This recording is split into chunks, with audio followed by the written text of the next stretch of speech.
is the Glass Cannon Network.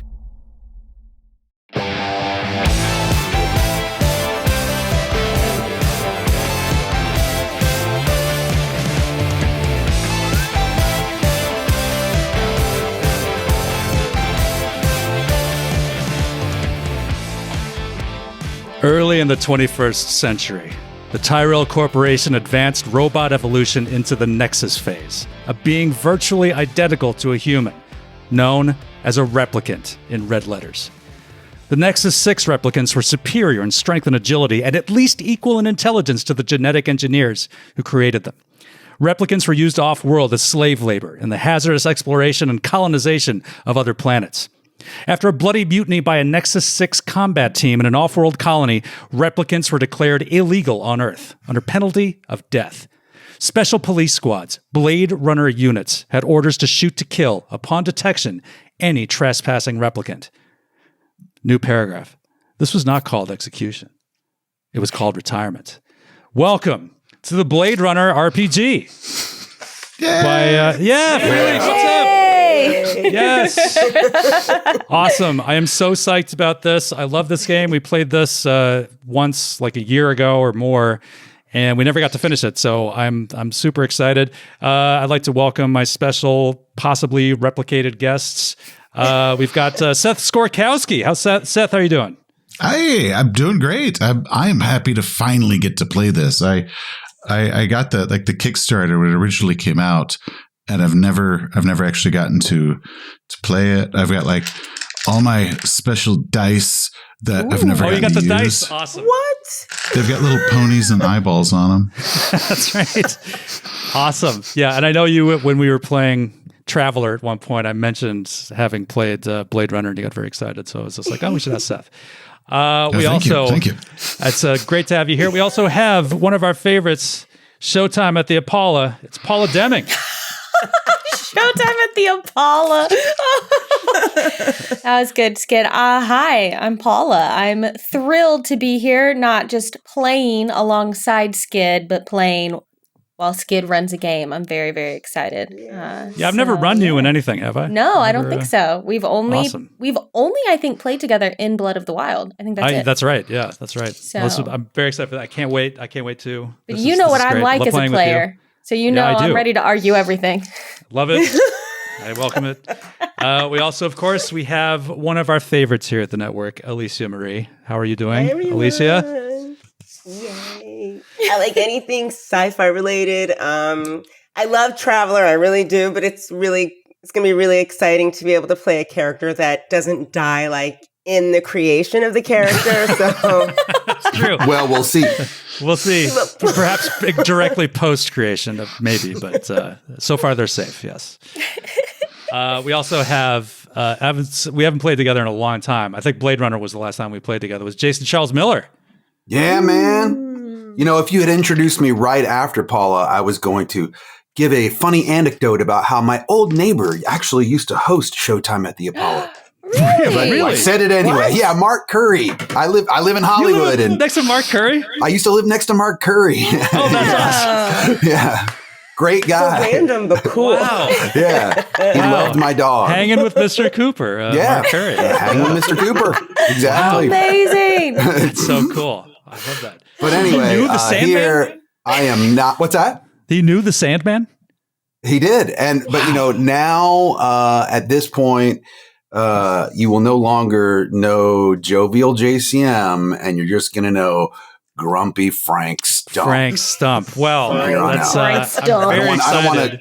I don't want to get ahead of ourselves. Won't jump ahead here, but before we meet these fine people, I just want to go around the horn and ask like what everyone's relationship and history is with Blade Runner, most as films, books, like whatever.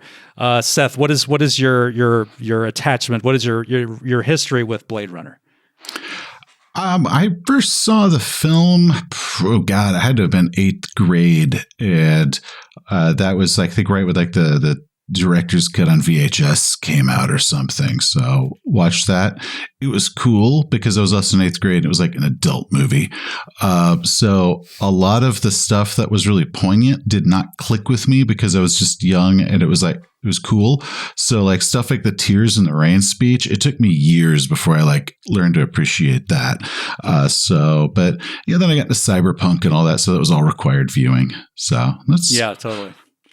And that is one of the cool things about Blade Runner is the fact that you can love it in 8th grade and then you can find new things to love about it as you get older. That's what makes it a real classic, to me. And I'm glad they changed the name for the movie because the Do Android Dream of Electric Sheep role-playing game would just be kind of weird. Too long and weird. Yeah. Paula, what about you? Are you a Blade Runner fan? I'm not a fan, but I'm not like deep in the world, if that makes sense. I've seen both movies. So I saw the newest one. I can't remember the year it is. Blade Runner 2049. That's totally what I was going to say. I saw that when it came out the one time, and then I saw Blade Runner a few years prior to that. So I've seen both. I've watched like a YouTube video essay, I'm sure, on theories about Deckard, and I've read a lot of the flavor in the book for this game to help me sink into the world. So I have some peripheral kind of knowledge. I'm not a total noob, but I don't know everything. Okay. All right. That's where I'm great. at. That's where I'm at with I like having all levels of experience, so this is perfect. Alicia, I know that you have a strong attachment to robots. So, oh my God, yes. And whenever I get the opportunity to play one, don't I play one? Yeah, I don't even bother to ask at this point. I know you're going to be a robot if you can be a robot. But do you love Blade Runner? Or is that one of your touchstones, or is it not? Not?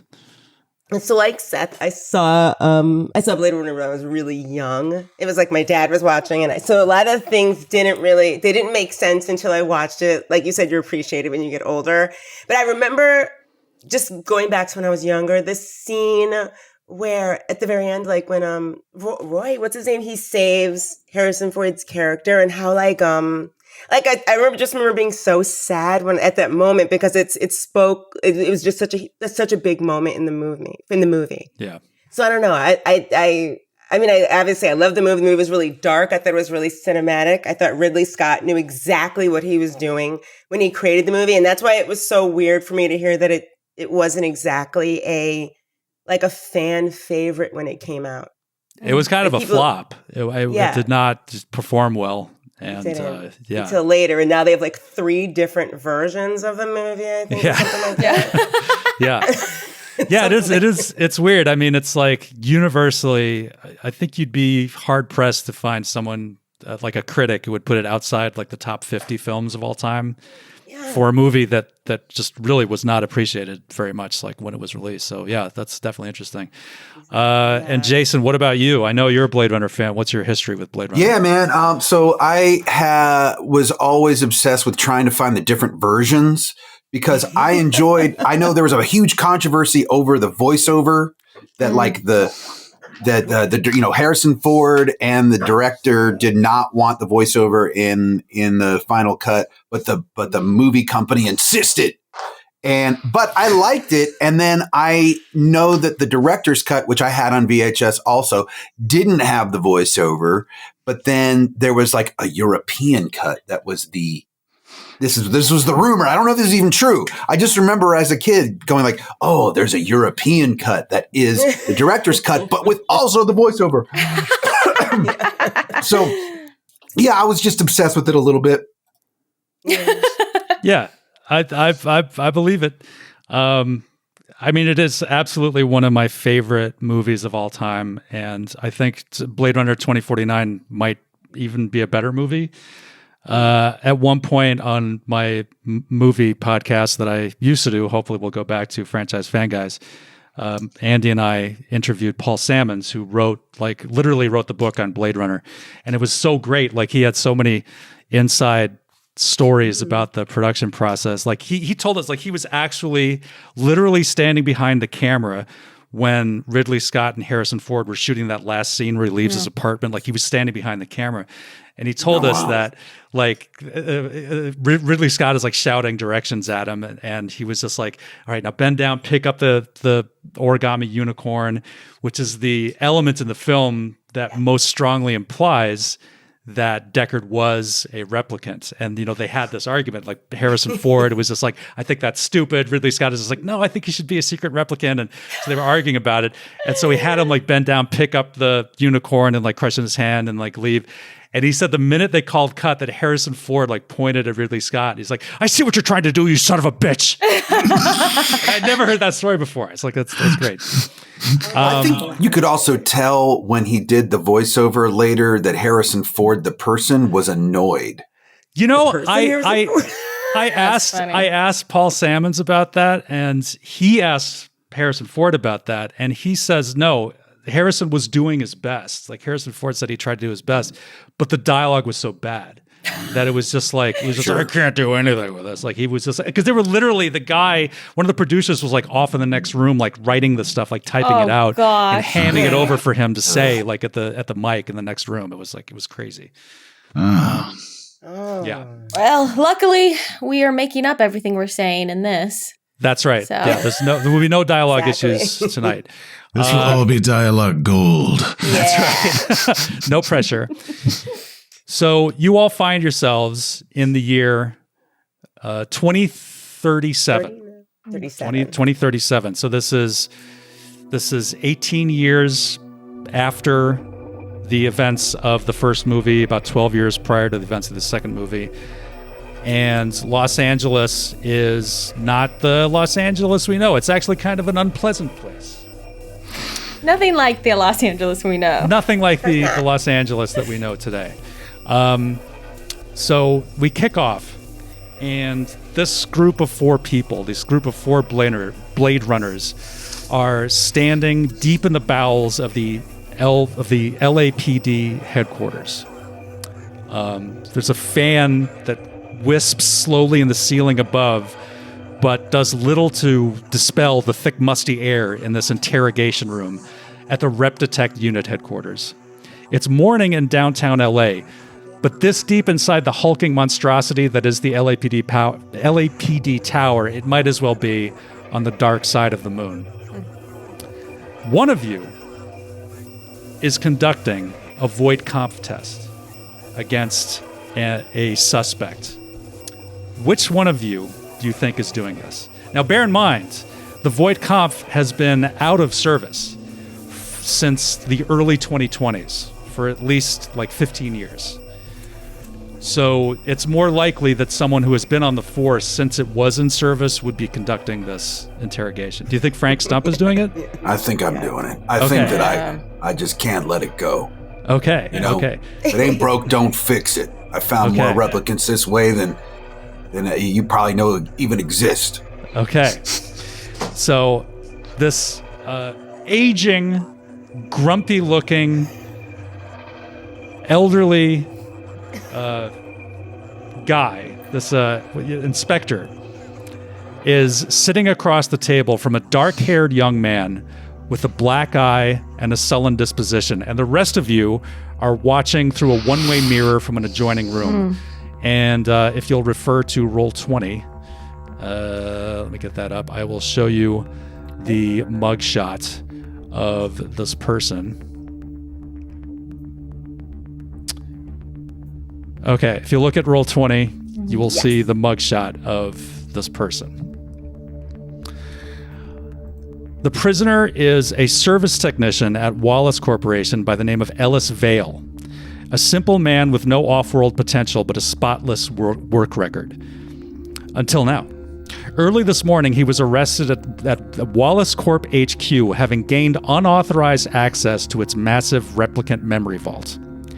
When confronted, he reacted violently and displayed extraordinary strength. It took an entire squad of security guards to take him down. Now, given the target of his infiltration and his physical capacity, Ellis Vale was handed over to you guys at the Rep Detect unit for interrogation.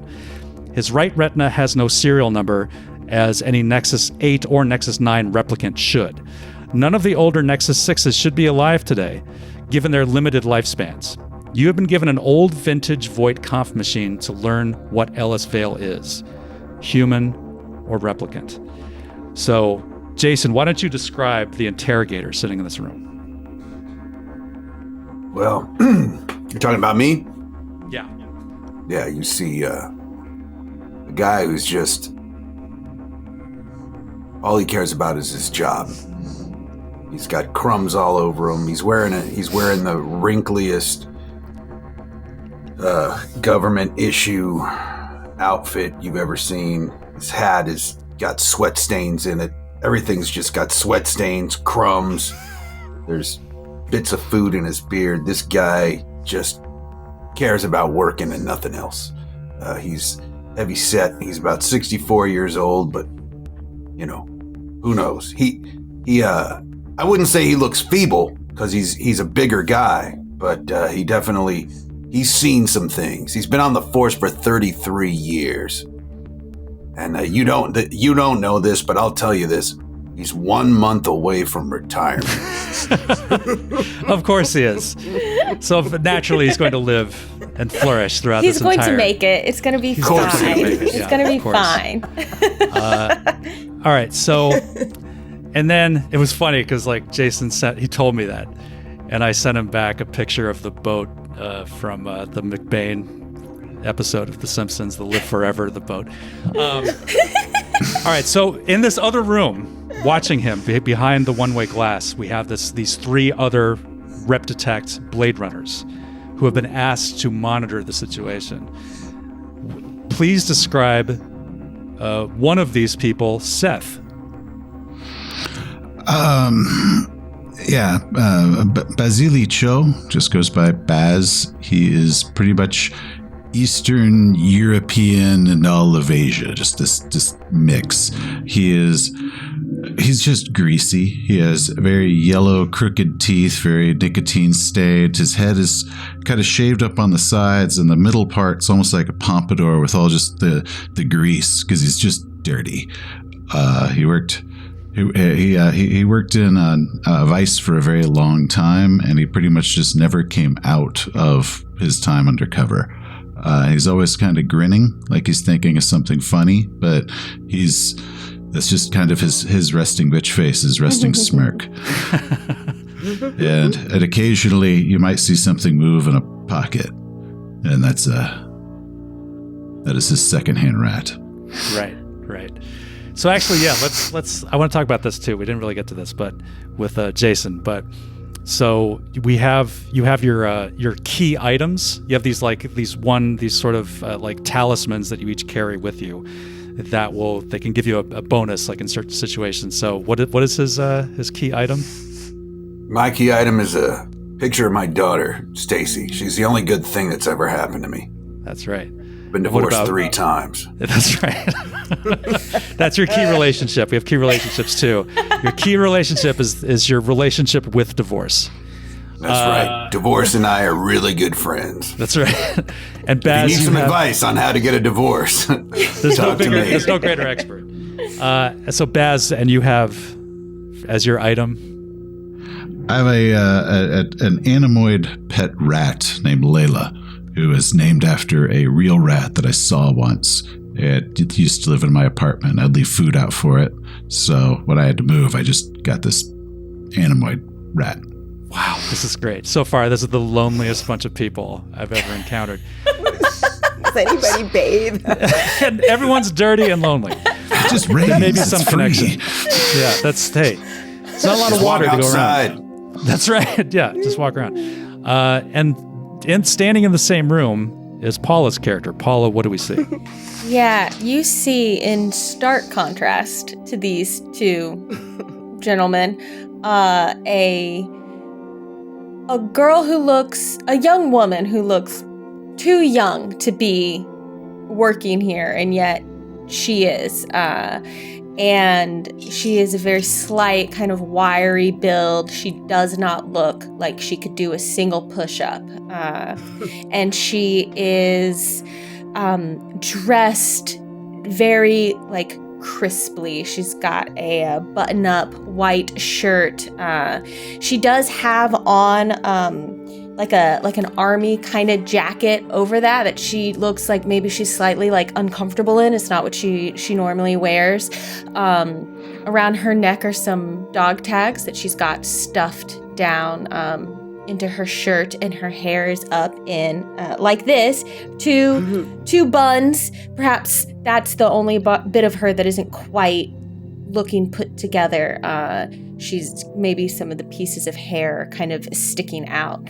And in a pocket, she's got some gloves, like lab, gloves that she always keeps with her. Awesome. And then finally, also standing in this room, watching this interrogation about to happen, who do we see? Alicia. You see Taro, or TRO-2.39. Oh yeah, I didn't say my name. We'll come back. Oh, you didn't say. I realized I did not even say my name. What's a name? That's what I was like, no. What's the name? It don't matter. You keep going, Alicia. I'm sorry. It's all good. We'll say it at some point. Frank, Baz, Taro. Okay, so she is this. She looks like a 30 to 34-year-old woman. You can't really tell. She has dark skin. She has long black hair. She's standing like with her face almost like pressed into the glass, watching Frank work, because she admires everything that he that he has done with the Force, and she hopes to at some point be considered and held to as high regard as he is. Her face looks very, very human. When she blinks, though, it almost appears like her pupils are a different color. But all in all, she looks, like a regular, real human girl. She's wearing a leather jacket, black cargo pants with lots of pockets. And she, every time and again, like, she'll look over at Frank, she'll look at Baz. Sometimes she'll look at Elsie, but mostly she's looking at Baz and Frank. And every now and again, you'll see her face kind of make the same expression they're making as she's watching them, almost like a sociopath. She's mirroring their expressions that they're making. Yeah. Absent-mindedly in her hand, she has this like really heavy glass. It's like a ball. It's like a glass ball. Oh, you have one. You have a prop. Oh yeah. Okay. Oh my gosh, just play with it and roll it between her fingers. And it looks very heavy, but she's sort of rolling it very easily between her fingers as she watches what's happening in the interrogation room. Awesome. And I should make it clear that Taro and Paula's character, Elsie, yes. Sorry, you guys are both replicants. You're both Nexus 9 replicants. Yes. The Nexus 9s have just been introduced a year ago by the Wallace Corp. They're a brand new line of replicants that are meant to be, they're supposed to be completely docile, completely subservient to humans. No chance of the kind of freakouts that the Nexus 6s would have. So they're legal. We'll see about that. We'll see. Yeah. So like Frank and Baz, like what do you think your attitudes are towards your replicant colleagues at this point? Baz's kind of opinion is just about everybody's scum and whether they're manufactured or not. But the replicants, you can tell replicants here because they're the only ones that are not hideous. Frank and I, we're clearly human. Yeah, that's true. No one manufactures ugly. Yeah, like no one would build someone that looks like you guys. Like, there's no point. Oh God. They might. They might, but as they a might joke. just to keep it on the DL to surprise people. But yeah, Frank, like Frank, you're an old timer too. I mean, like your whole life, basically professional life, has been hunting down replicants, and now, like very recently, you've been asked to work with them as fellow Blade Runners. Like, what does Frank think about that? Well, that's one of the reasons why I filed for retirement. I got to work with these people now, or people. I don't know what they are. These machines. But I guess that's just the way of the world, isn't it? Okay. You can call us people. we're just a different kind of person. All right.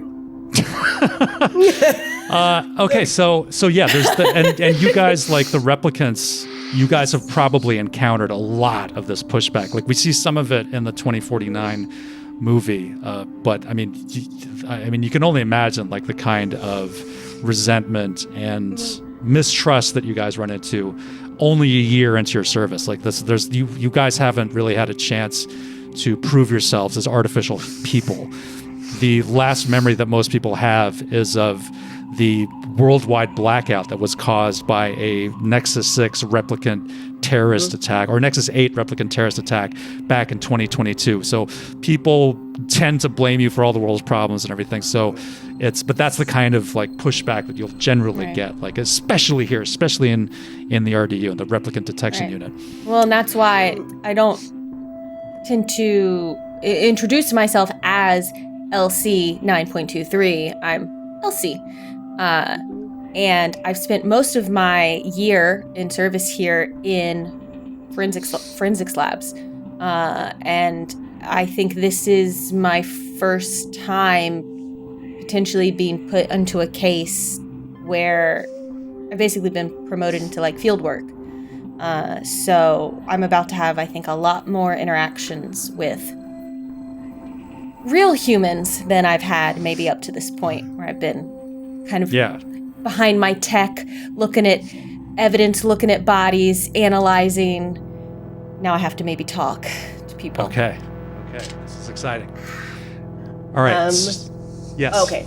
I was going to say, ahead. Well, as for Taro, she's completely somewhat flabbergasted that she's a replicant, even though she knows she is, because she has a bunch of implanted memories that I will explain later on in the game, but she has a bunch of implanted memories that she feels like she's been around a lot longer than she has, but she was created specifically for the Rep Detect unit. So there's a lot of confusion. Right. Yeah, and you were created as a doxy, Taro was. So this is someone who's like a specialist in sort of psychological manipulation and observation. Like that's the main reason you're here now. Yes. And LC was created as an analyst, so you're a scientist and basically a medical doctor too. Like you have a lot of like scientific know-how, in contrast with the human, your human colleagues here. All right, so Frank, so you're sitting across this person, and I am going to, if you'll refer to Roll20, I'm going to show you the list of Voight-Kampff empathy test queries that are given to you to administer the test. So you can ask these questions. If you want to make up your own, you can do that too. But these are the sample questions basically that are written down for you if you wish to do that. So you have to ask a series of emotionally provocative questions while the subject is under monitoring by the Voight-Kampff machine, and measure the physical response to his answers. Okay. And replicants shouldn't have any emotional response? Replicants do have emotional responses, but they're measurably different than human responses. They tend to be a little more sort of I don't want to say primitive, but like they're just like kind of getting used to their emotions. Some of these, so. Yeah, so it's like you can measure the differences after a certain number of questions, if you're successful, between a human and a replicant. After each of these questions, I will ask that you roll, Frank, a manipulation roll based on your skill and ability. And you'll need a certain number of successes to determine whether this person is, in fact, a replicant or not. All right. Shall we begin? What's this guy's name again? Oh, Frank, you're muted. What's this guy's name again? Ellis Vale. All right, Ellis. So, your sister always did better in school than you. She always had more friends. Your parents say they love you just as much as her. Do you believe them?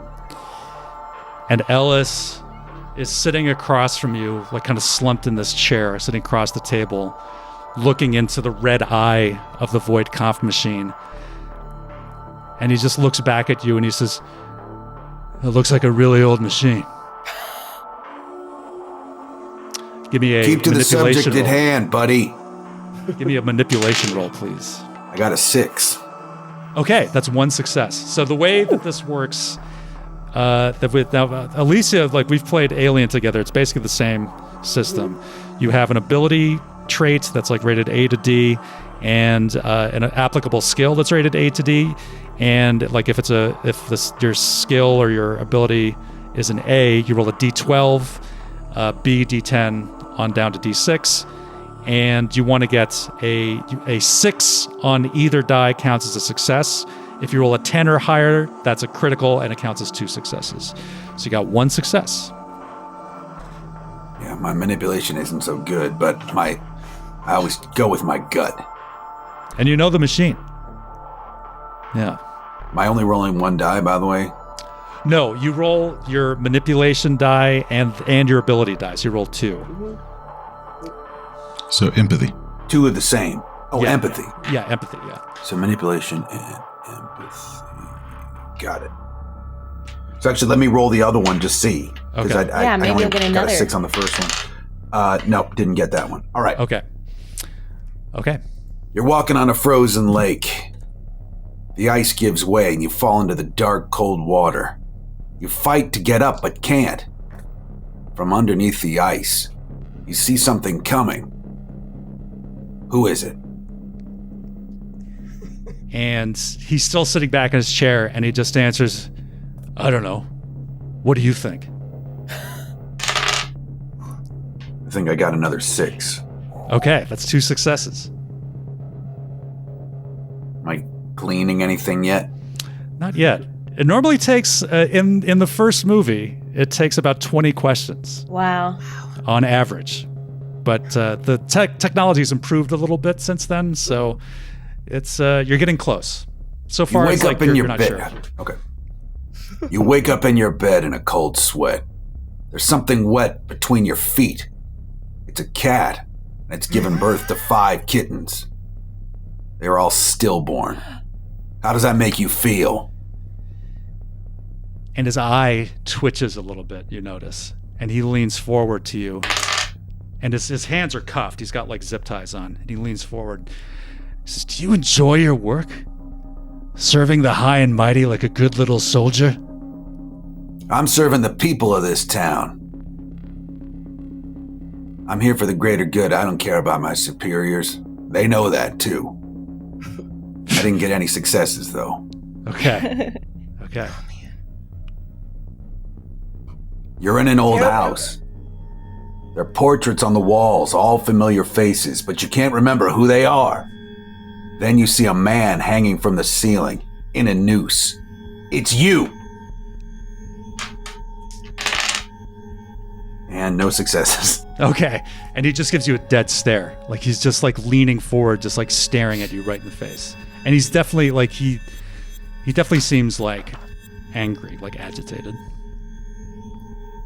You're in a forest. A little bird, a yellowthroat, is sitting on the ground. It's trying to fly, but it can't. It's chirping in panic, exhausted.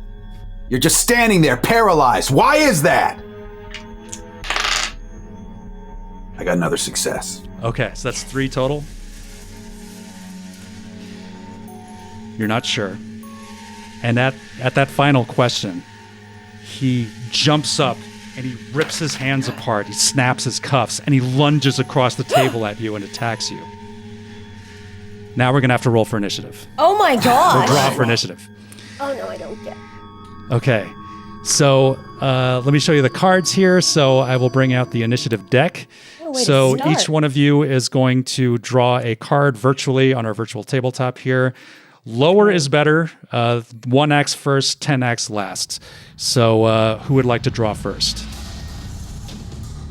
I'll do it. Can I go since I'm being Let attacked? Frank. Yeah. Okay. Is this Frank or is this Biz? Should be Frank. That's Frank. Okay, so Frank got a 2. Okay. Baz, why don't you go?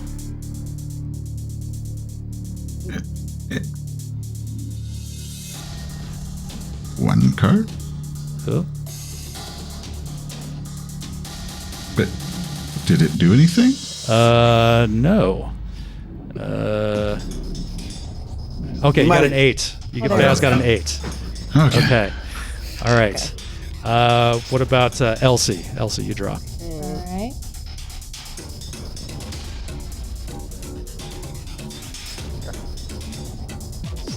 Double click. Let me do it for you. Okay. Oh, thank you. Elsie got a 6. Okay. Okay. Okay. All right. And Taro. Yes. Let's do it. Let's do See if this. you can draw that. Let's see if we can do it. All right, I'll do it. Waiting for it. 3. There it is. Okay. All right. All right. And then I'll draw for Ellis. Ellis got a 10, so he goes last. Good. So Machine's in his way. yeah. And he's just Yeah. like he had to like exert some effort to like rip off his cuffs and everything. So, Frank, you go first. So you are in the same zone. You're engaged. You're at engaged distance with him. So, but you're unarmed right now. So basically, what would you want to do? What would you want So is I don't even have my blaster on me. You have it on you. You have it in your shoulder holster. Yeah, I'm pulling it out and Okay. going for it. So you pull it out as a boy. move action, and you can fire as your standard. Okay, now with that, I know I have an A for firearms. Okay. It's 12. Yeah. Okay. And then what else am I rolling with that? So Your base. you would roll Agility. firearms and agility, but since you're engaged, since you're basically in melee right now, you have disadvantage. Okay. So you only roll your highest die. All right, I'm only gonna roll the D12 then. This is D12.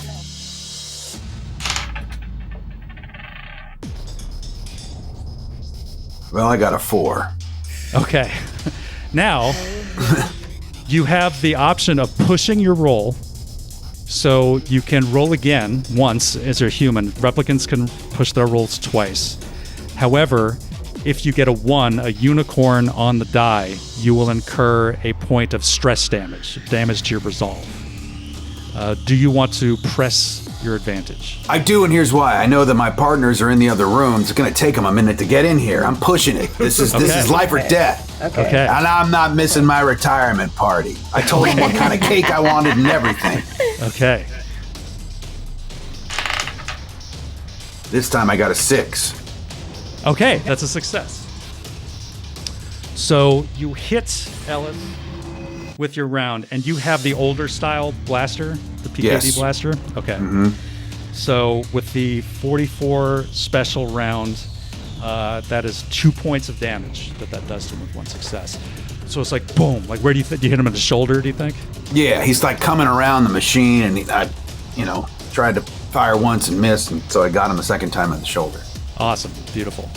But it doesn't seem to slow him down at all. Okay. So next is Taro. Taro is next, right? Yes. Okay, so Taro, it will either take you 2 actions, like your move and your standard, to leave the observation area and enter the interrogation room, or you can either shoot out or try to jump through the window, breaking it into the other room. You can do that as one move action. Ooh, Any one that of you would can be- do that. That would definitely be more cinematically interesting. However, Tara was definitely, she wants to, I guess appear as human as possible here. She's like, I maintain decorum. So I think I'm going to use my 2 moves to walk to the door. And even if it's locked, trust me, she can just open and pull. And the Yeah. door will open. Okay. So Yeah, can I with use my your- moves to do that? Yeah. Okay, so that's your turn. Like, you come over and the door is locked. But Okay. you're able to, it doesn't matter to you. Just like, boom, you just pull it up open, popping the knob off its hinges. Okay, and then we have Elsie. Elsie, what do you do? Tell me if this would be possible. Okay. As a person with medical know-how, would it be possible for me to have, perhaps, on me?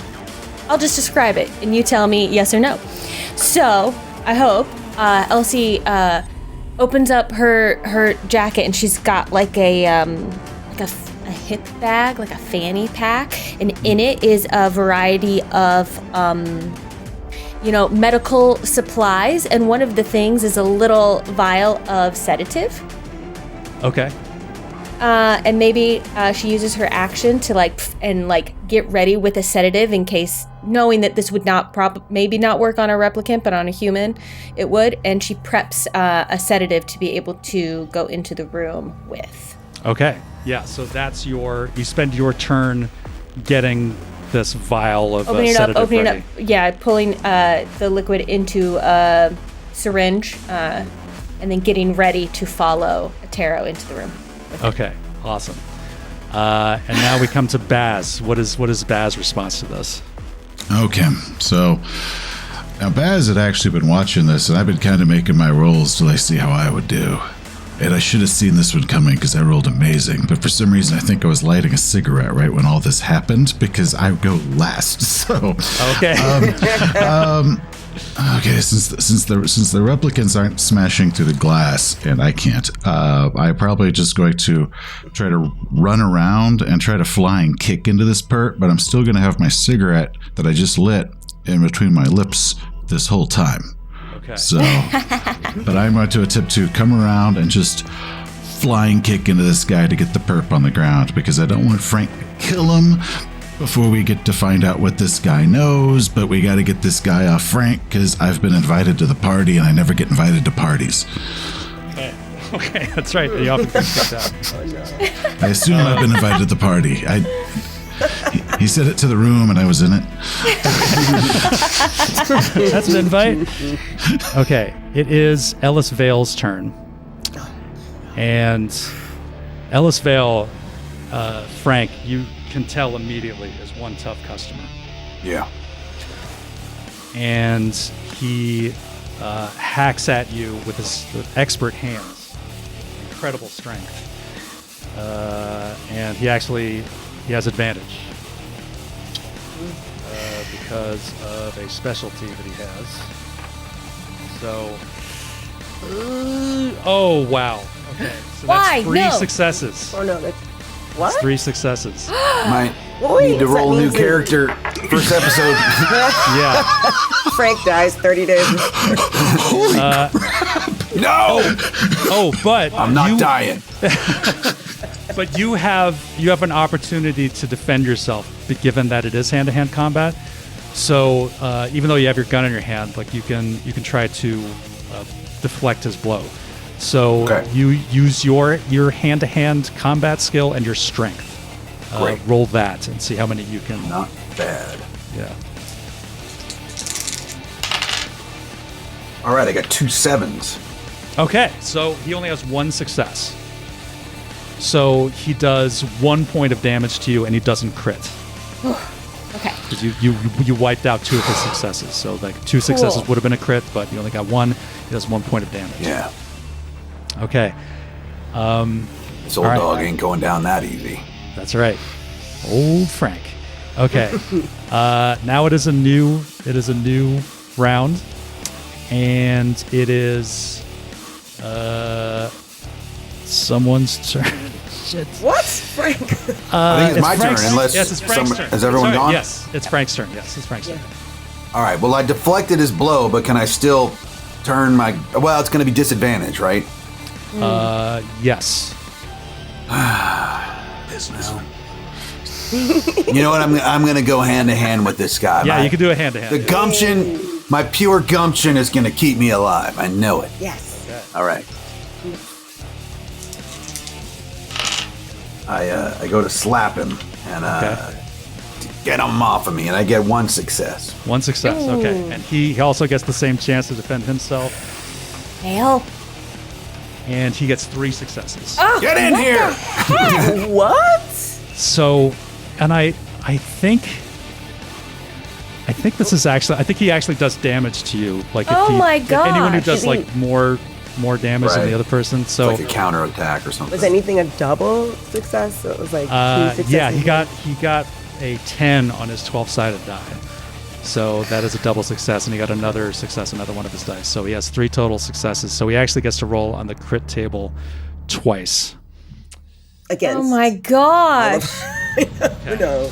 And I get to shoot. my Actually, you know what, Jason? Since this is your character, I'm going to let you roll on this yourself. So you've no one to blame but you. All right. Please give me 2 12-sided dice rolls. All right. A 6 and a 9. Oh, no. Oh. What does it mean? Okay. He inflicts internal bleeding on you. Thank He, goodness like- we're like at the police station where there's medics and doctors everywhere. Where's the medic? Yeah. He like punches you right in the stomach, and it like ruptures your spleen or something. Like the force of this blow is like nothing you've ever felt in your life. Okay. It is now. It is Taro's turn. It's Taro's turn. Yes. So Taro's going to literally, as she breaks the door open, she's going to stride in the room, and it's almost like slow motion. Like there's an old rickety fan in the upper right corner of the room that's blowing dirty, dusty air around. But as she walks in the room as a doxy, it's almost like slow motion, and her hair is blowing in the wind as she walks in the room, and in like one swift motion, she reaches out, and she's gonna I'm gonna try to cuff him, Ellis, behind the neck. Like just grab him behind the neck, squeeze, and like just say, "You don't want to do this, little boy." Just in the weirdest, eeriest voice. Okay. So that's basically going to be an attempt to grapple him. Yeah. So yeah, give me Hand to hand then. Yeah, give me a hand-to-hand combat roll.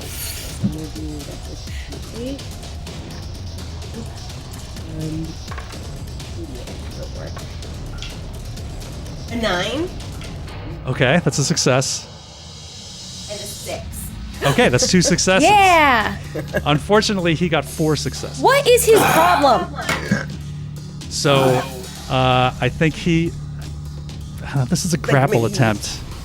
So you're not able to like get a hold of him. Like he dodges out of your attempt with like preternatural speed. He's like slippery as water. Okay. Now it is. I think it is Baz's Elsie. turn. Yes, it's Okay. Elsie's turn. Yeah. Oh my goodness, seeing all of this is horrible. So I'm like, oh, I hope this works. And I'm gonna run up to him and hope that he's been distracted enough in this attempt to throw off Taro's grapple that I can get him from the other side in the neck with my sedative and plunge it into his neck and try and calm him down. Okay, give me a hand-to-hand. Well, you tell me. You can either do a medical check, or you can do a hand-to-hand combat to try to. Let's do a medical check. Okay. Because remember I said she doesn't look like she can even do a push-up. Look, she's strong. She's a replicant, so she has some strength, but that's not what she was built for. Okay, so medical aid. So that's a D12 and a D10. Okay. Where is the 12? It looks like this. That's an 11 and a 7, so 2 successes. All right, so that's actually 3 successes. Oh, because the since it's 10 an is a 11. crit. Yeah, 10 is a crit. So, yeah, Go you definitely. down, mother effer. Like, where are you trying to inject them? Where do you inject them? Like in his, so as he's like, as Taro's tried to grab him from the back of the neck and he's kind of gone to like pull away from it, I'm imagining that as he's jerked away, that's left the other side of his neck kind of open. So I've gone in with the syringe and just out of nowhere, bam, right into the side of his neck. Okay. Just Awesome. Nice. take him down. So, yeah, hopefully. you get the plunger goes down, the liquid sedative goes right into his bloodstream, and no immediate effect. Right. Okay, it is. I'm so sorry. Like I did not have this ready, but this is. I think it's Baz's turn. Yes. Okay, Baz, what do you do?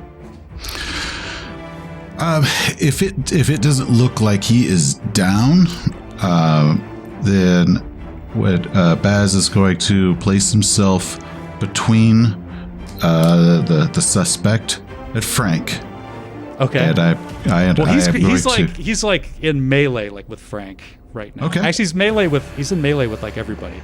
You could try. Yeah, you could try to insert yourself like. I'm gonna in between. try to get between him and Frank because Frank is hurt, and I am going to just wail into him, but I want to get Frank out of the immediate zone. Okay. And do you do an attack too? Oh yeah. Okay. All right. Yeah. Until he stops moving, I'm going to make him stop moving. Okay. So this just regular hand-to-hand roll. Yep. I got one eyeball and one pony. So Okay. Ooh. Okay. So that's one success, and you can push the roll, but you cannot push the pony, as the old saying goes. So Right. you Cannot already push got a the pony. success. So you could try. Like, what's your die that you're rolling for that? D8. So Okay, that's so as there's good as no it there's no gets. point in pushing that. You can't get better than one success. So you got one success, and he also got one success. So they cancel each other out. No damage is done. Okay. Okay. So now it is. Oh my God. Who started it? It is Ellis's turn, I think, right? Ellis's turn. Okay. it is Yeah, he his goes turn. last. It's his turn. Okay. sorry. So since Baz has interposed himself and was the last person to try to hit him, he's going to go after Baz. What is happening? We should be And able you to can take this defend guy yourself, out. Baz, with your own hand-to-hand combat. One success. Okay. No He got- ponies. He got 2 successes. So you take 1 point of damage. So pops you right in the mouth. You guys might be getting the impression that this guy is better at hand-to-hand combat than most of you. Yeah. Yeah. Yeah, seems like it. And he doesn't seem to be showing any ill effects from the sedative that None? Elsie administered to him. Nothing. Like, there's no change at all. Okay. Is this a 9? Is he a 9? What is he? He's really good at something that you don't know. Like, you've Maybe never. he's this on is- drugs. He Hard is. to say. You put them in him. He is now. He is now. You sure you didn't inject him with PCP by accident? I mean, that's how he's. sometimes things get confused in this. Oh, no.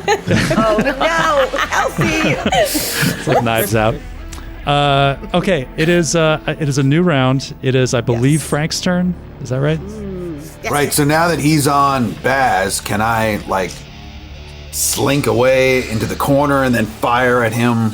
Yes. You know- Yeah, you can move out into close range. Unfortunately, you would still be at a disadvantage because he has so many melee combatants around him. Sorry. So again, you're only rolling 1 die, but you can always push it as you roll 1. That's what I am. Near death. Okay. I'm not missing that party. So Okay. I'm gonna roll a disadvantage with the higher one. The higher you roll, your higher of your 2 dice. It's a 12, go. right? Oh, actually, before you roll, you could take that roll or not.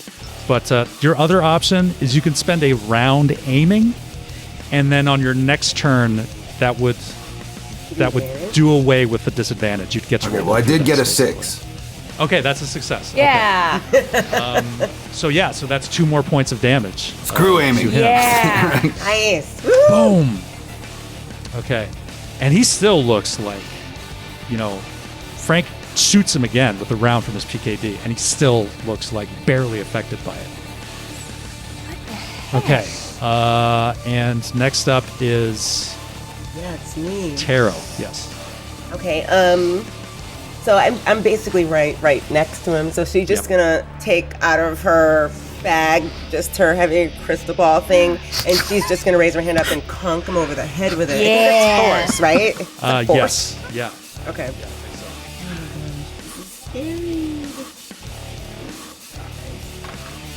And I have brand new dice for this character too. I wish I had that. Well, a 6 and a 5. Okay, 1 success. He also got 1 success. So again, like, you may actually make contact, but it just bounces off him. Like, it just doesn't do anything. I know what you are. That's what Tara says to him. She has no idea, but she's gonna say that anyway. Okay. All right. Next up is Elsie. Elsie. And I don't know what to do. I mean, this guy is like, he shows no signs of slowing down, no signs of showing any mercy. We need rope. I am. I know how much rope there is in the station. Let's see. What are you going to do? You do have your service weapon, I assume. Do. Oh, God. Okay. Okay. Elsie's like, okay, science isn't going to do this. So she will pull out her, she has the PKD FMK 890, the newer version of the weapon. Okay. She's a new model. They're going to outfit her with the new weapon. And can I put this, like, we're in melee with him. Oh, gosh, can I, like, put it right up against his head? He's moving, probably. Yeah, you can try. It's basically you can do a called shot, but it's basically like that would be disadvantage, I think. Right, but I'm in short. It's going to be disadvantage either way, right? Because I'm in close range. But I have movement. Does pulling out the weapon? Does that use my movement? You can do it as part of a move. So if you wanted to back away, but then he would also get like an attack of opportunity against you. I think. Actually, I guess Frank was protected because he had Baz. Because Baz got in the way. Yeah. All right. But Well, if you moved back, you would get an AOO from him. Stay right here. I don't want to shoot him in the head. I will call the shot. So Elsie kind of drops down, pulling out her weapon, and I'm going to attempt to get it as close to his thigh as possible and try and shoot him in the leg to take out some of his, maybe to try and drop him to the ground, take out some of his mobility. Okay. With my... Can I choose what kind of round I'm doing? Yeah. So you have two modes of fire with these new PKDs. So there's the sonic blast. I have a sonic round and a sonic blast. They both can go short range. Yep. And the sonic round is meant to be non-lethal, which basically what that means is that if you did roll a crit, that you roll a lower die for your crit, so it's not going to be lethal from the crit, and it does less damage. Or you can just do a regular shot with it, and you would get a chance of just like killing him. I'm shooting him in the thigh, and at this point, there's nothing, like if I hit a major artery, then also maybe I got med skills, maybe I have time to like patch it up, like keep him from bleeding out while we ask him some more questions, but I gotta take this guy out. So Sonic Blast. Okay. So I roll my agility and my firearms, which is pretty good. Okay. But, at a disadvantage, right? Yep. You have your highest die. Roll your highest die. My highest die. What the heck? I shouldn't have rolled that. Man, could I go with my lower die instead? Because I rolled better on the lower die. No, but you can push your attempt. Let me, Hold on. Actually, you can push twice because you're a replicant. You can roll 2 more times. Okay, so the first one was a 4, but I'm pushing that. I'm too desperate, so I'm like, in pushing, I'm just like, kind of really trying to breathe, steady myself, really try and get my gun to like just stick up against him, and I fire again, and that one's a 9. Okay, that is a success. That is one success. Okay. So unless you can try to push again. You can try to get a natural 10 and crit, or you can just take the 9. I'm gonna take the 9 because it does 2 damage. Okay.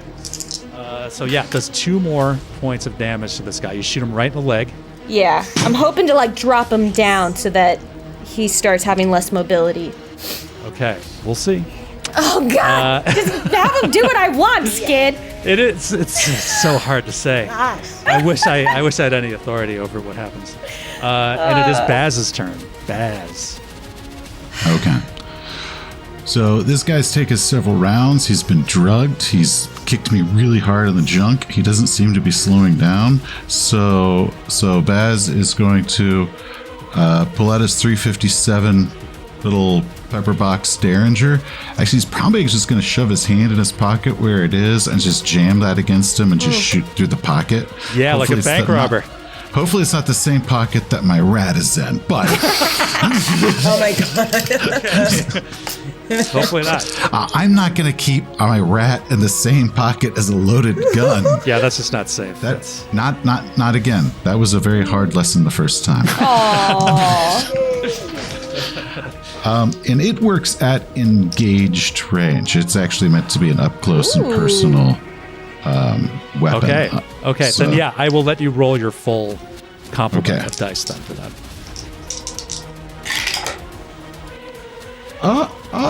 Got my 2 little eyeballs. Oh, that's a crit. Nice. All right. So that is a crit from the 357 subcompact. So I would a ask you to roll a D12? D12. Yes.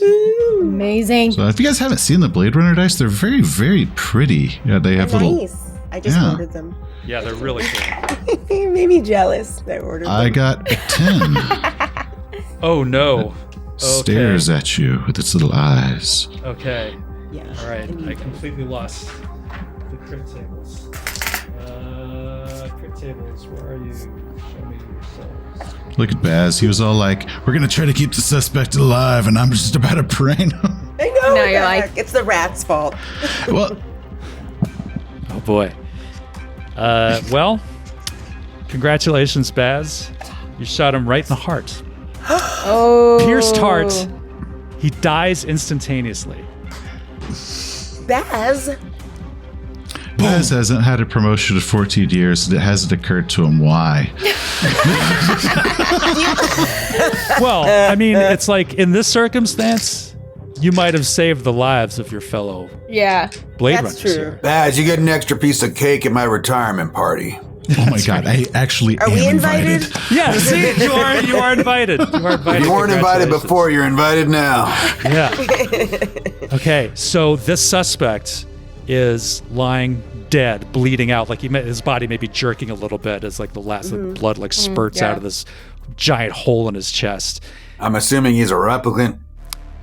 Well, it's probably a safe assumption, but the void conf test was non-conclusive. Baz is probably still going to handcuff him anyway while he's bleeding out. Like, still recuff him while he's on the ground. Okay. I'll assume they can take care of the bleeding, but I'd cuff him. Okay, so we cuff him, and we're going to find out what happens next. We're going to take a quick break. We'll be back very shortly.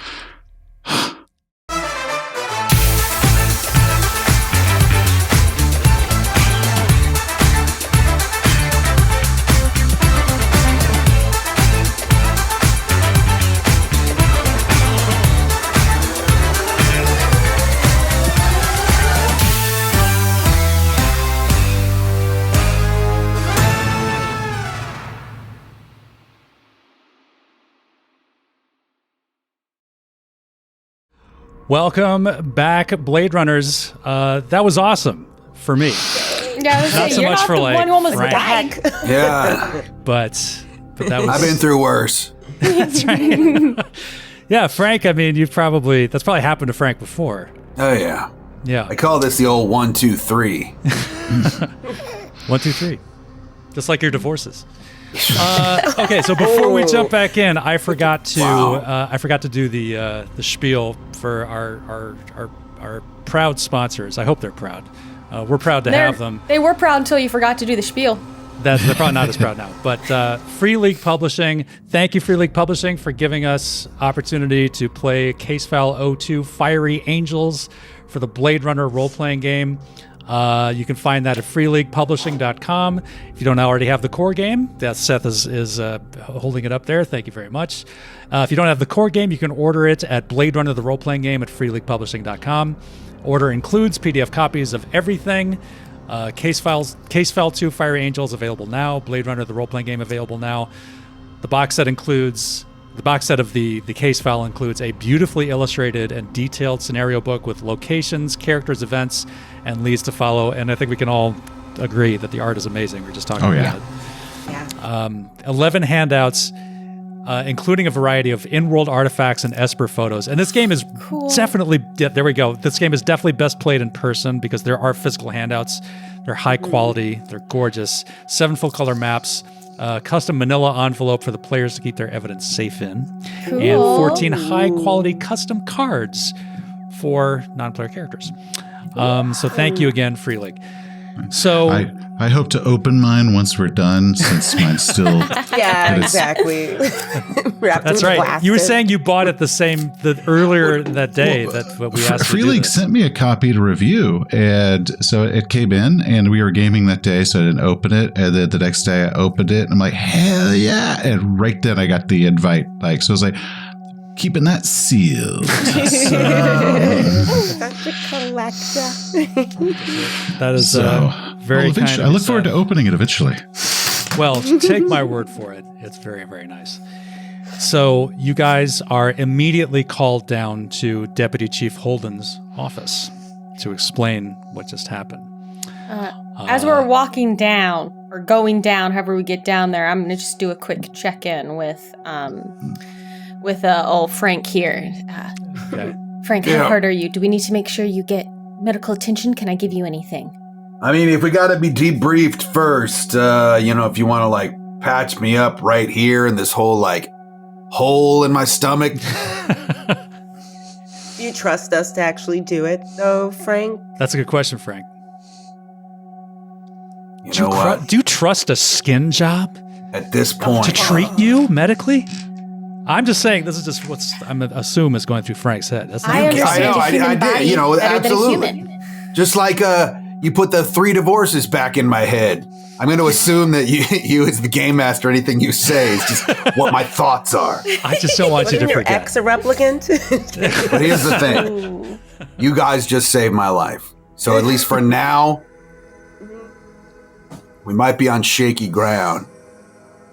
But you just threw me a lifeline. So if you want to patch me up, maybe that'll go even farther in earning my trust. I'll do what I can. So as we're just take a quick moment, can I do a little, at least something to ease his pain? Yeah, you can give me a medical roll. Yeah. Whatever that is. I'll take some of that medicine after Frank. Oh, actually, Baz, since you didn't have a crit performed on you that was inflicted on you, you can't benefit from any medical. You can get painkillers or something, but that's basically it. Yeah, give me the rest of that Tylenol. syringe. Okay. So I'm patting my pocket that's literally full of gun smoke that's not billowing out of the bullet hole at one side. Yeah, what about your jacket? You just ruined your jacket. Oh, this jacket was ruined a long time ago. Okay, good to know. Just one There more a hole. rat in your jacket, too? The other side. Okay. So you can treat Frank's crit because he's bleeding internally right now. So you can either treat him here in this hallway or in the interrogation room, or since you're already at the building, normally this takes a whole shift. Like the day is split up into 4 shifts for you guys. Normally this takes a whole shift to do this, but since you're already in the building, I'll say that you can do this as well as all the other stuff you need to do here. And then you would get advantage on it, or you can just roll yourself and take care of it right now. What do you want to do, Elsie? Well, I to be fully above board here, I did already do a roll. Okay. It was bad, though. Okay, you can push good. it. You can push it. I think I will. I really want to earn his trust, so I'm trying to do whatever I can right now, and I'm gonna push him. Wait, stop, and I'll kind of push him up against the wall of this hallway and be like, just stay still. And try one more time to do something, and then so I just re-roll.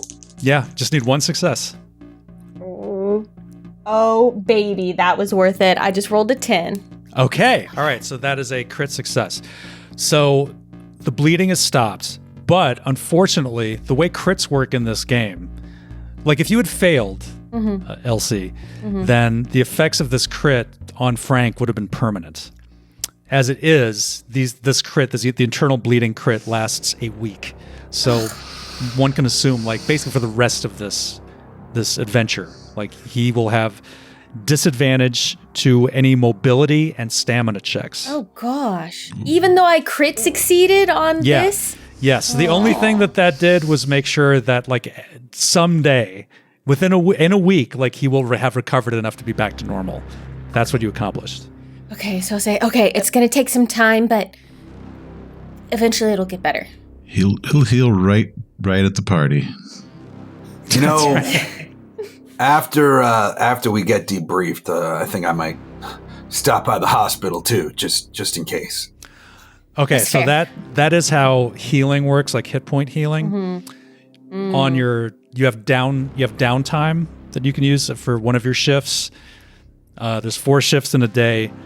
You can go 3 shifts without penalty. If you do 4 shifts in a row, you start taking resolve damage. However, if you can take like one of your shifts or more, like if you want, you can take a shift of downtime. For every shift that you spend in downtime, you heal 1 hit point. If you spend it getting medical treatment at like a facility, you heal 2. So what Elsie just did to me, does that do anything or just stops me from dying? It just stops you from bleeding internally. Okay. It doesn't give you back any hit point. The one thing that the only way that you can heal hit point damage as a player is if the character is broken. So if they're reduced to 0, you can deliver first aid, and then you roll, and then you can basically you give them back 1 hit point for every success that you have. Oh, well, just beat me up some more. Yeah, just Come on. All right, let's get to the deputy. All right. I recommend that you get more medical treatment before we leave here, though.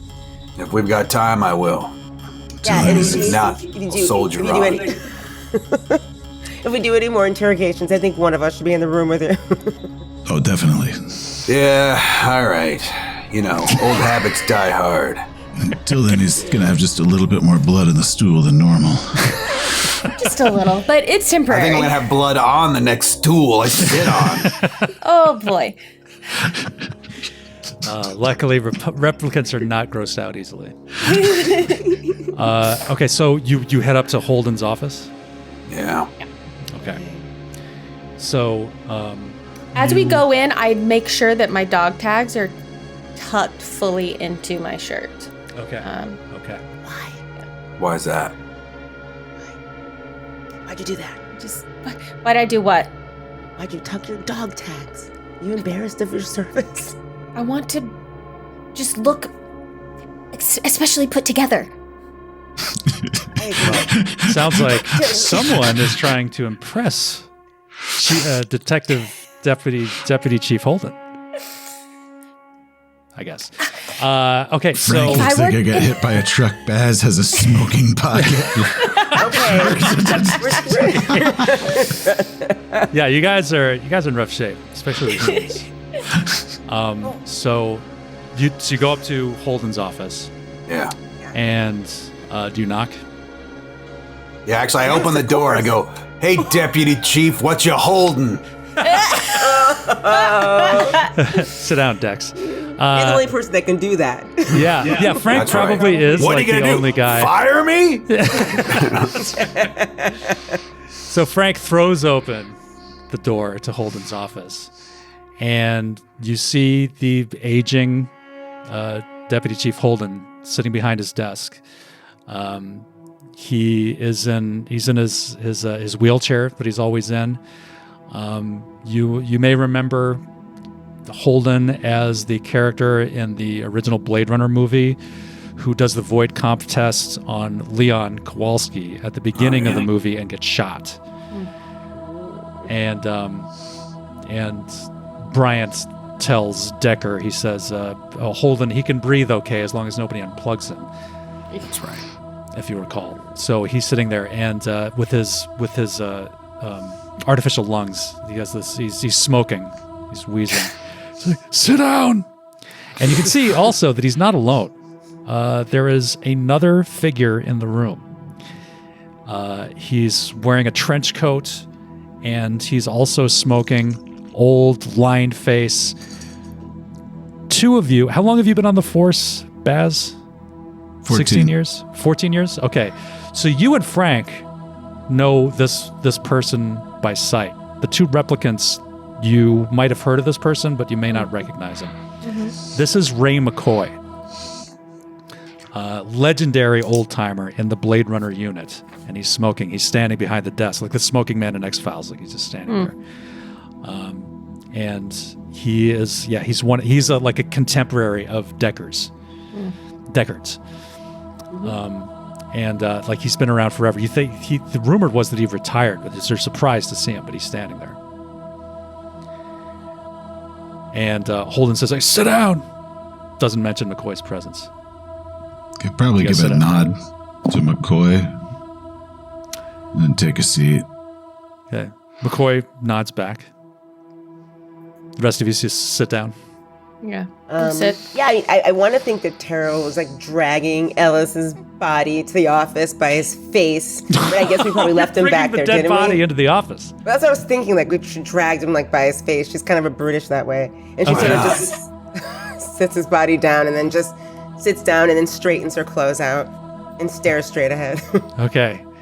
So it says, "So you brought the suspect here to my office? He's We dead. didn't know what to do with it. We don't know could what have brought this him is. down to medical." It's on the He way looks here. down at it. I understand you stopped at medical, so you brought him to medical, and then you kept him with you and brought him up here to my office? I wanted to show you. I mean, yeah. I believe you. You wouldn't have to. Anyway. It's a lot better than the camera footage that Linz is dingy with tobacco smoke. Hey, listen, I don't have to tell you guys. This is a fine mess that you have made. You were supposed to run an empathy test on this guy, not kill him. Now we have no idea why he did what he did or who he really was. Dead men, I don't know if you know this, new rookies. Dead men tell no tales. What do you have to say for yourselves? You Actually, saved dead men Frank's tell life. dead men tell a lot of tales Okay. based on the things that you find in their blood, the injuries on their bodies, if there are serial numbers on their bones, and of course the items that are on them, the scene that you find them in. It tells a lot of tales. So there's actually a lot of information we can still get from this dead body, sir. LC-923, that is a fairly limited spectrum of information that we'll be able to get from the suspect now. Although I appreciate your initiative. I'd like to repeat the request that during these type of tests we possibly have backup in the room. It seems to be a running thing of problems if they're alone. You of all people should know that, Holden. I wasn't going to say that part. I was Wow. Yeah, Holden is just like it's like you punched him in the face. Like he sits back in his wheelchair and he's just like, "Really, Frank? Really? I assume you still want to collect that fat pension when you're out of here, don't you?" Yeah. Sorry, buddy. You know, I had a pretty near Leon experience myself just now. Okay. So each of you give me a manipulation roll as you make your case for why this happened and the suspect is dead. Give me a manipulation roll and let me know your result. I got a 1. I'm not 2 talking. successes. Okay. I You got rolled 2 dice, by the way. I Oh, remind that's you- right. Yeah, That's you right. played. I rolled a 10, so I got 2 successes. Okay, 2 successes for Taro I got a 12. and 2 successes for Elsie. I did get The other one was a 1, so. Okay. I did get an 8. Okay, a Hold success on. for Frank. No, I couldn't have One rolled a 12. success. You did. I'm no? so sorry. I rolled the wrong die. Oh, okay. Sorry, I rolled a 12 on a d12, but I should only be rolling a 10. And I okay. did not Well, roll a roll 10 on again. so that beautiful moment was gone. No, I rolled a 4 and a 1, so that's oh. You can push the 4. Do we take stress? We don't take stress. Ooh. You do. So you can roll the 4, but since you already got a 1, if you fail this time, you will take 1 stress damage for the 1 that you already rolled, in addition to any future ones that you roll on this attempt. So you can push it if you want, but it's a risk. Yeah. No, I trust that Taro can get us out of this. Okay. Taro's better at talking than me. Okay. So everyone got a success, at least 1 success except Elsie, right? Okay. Let's see. So Holden leans forward. Holden makes me nervous, so as nervous Yeah. as a replicant can be, I don't know really know how all these emotions work. And neither does Elsie. Well, and this may actually factor into some of your implanted memories too, right? Yes. Yeah. Okay. So Holden leans forward and he says, LC 9.23. That is your registration number, is it not? Yes, but you know I go by Elsie. It's not important at the moment. What is important is that you tried to sedate a suspected replicant. You know this wouldn't have any effect. You should know that. But if it was a human, it would have worked. I think.